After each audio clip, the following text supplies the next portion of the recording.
Now tonight's title is Awake, O Sleeper. You will find this in the 5th chapter of Ephesians. Awake, O sleeper, and arise from the dead. Now what person rashly would grasp it?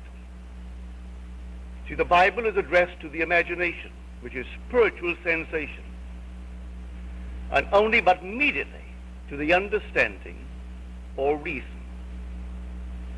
If you try to grasp it through reason, well, it doesn't make sense.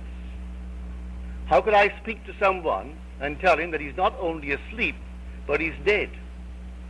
I equate sleep with death, and tell a man that I'm addressing to awake, you sleeper, and arise from the dead. I am telling him he has entered a world of eternal death, but he doesn't know it.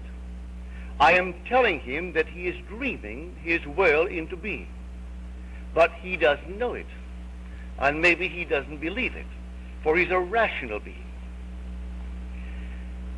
In the Old Testament, in the 44th chapter of the book of Psalms, we read, "Rouse thyself.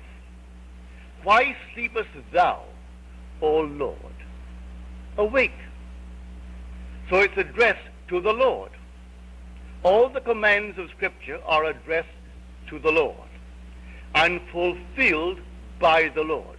There is nothing but the Lord.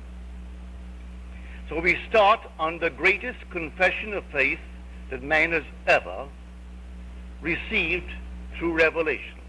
It's called the Hebrews Confession of Faith, the Shema. Hear, O Israel, the Lord, our God, the Lord is one. It's a compound unity, one made up of others. For the word is Elohim, the gods. Now I will tell you, I firmly believe in God.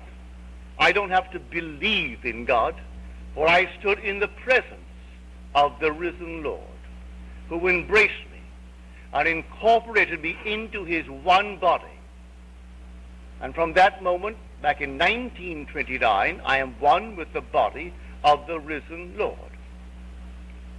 So here is the Lord. I don't have to believe in it. But I will tell you, using the word belief, I believe in God. I believe also that men are gods, and that collective man is God. That we are the gods spoken of in the 82nd Psalm, which we are told is the most difficult of all the Psalms for the scholars to unravel. If it ever had any meaning, they say, the meaning has long been lost. And this is what stumps them. It's quoted in the 10th chapter of the book of John. But we'll go back to the origin, the 82nd Psalm. And God has taken his place in the divine assembly. In the midst of the gods, he holds judgment. Now he speaks, "I say ye are gods, sons of the Most High, all of you. Nevertheless," now here comes a future prophecy now. All this is a present fact. Ye are gods, now. Sons of the Most High, now.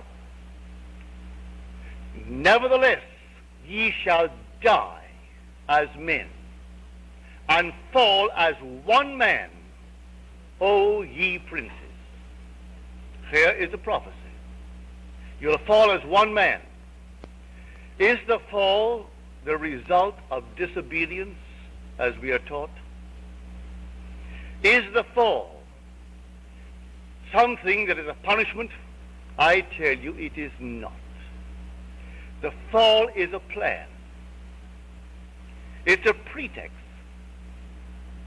an assumed appearance in order to conceal the real intention. The real intention is an expansion, a further existence, an ultimate birth. That's the real intention. And the gods fell as one man. One man.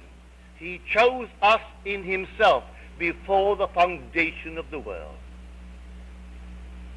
And as one man fell, it fragmented itself into the unnumbered men of the world. We are the gods in disguise, not recognizing our brotherhood, not recognizing ourselves.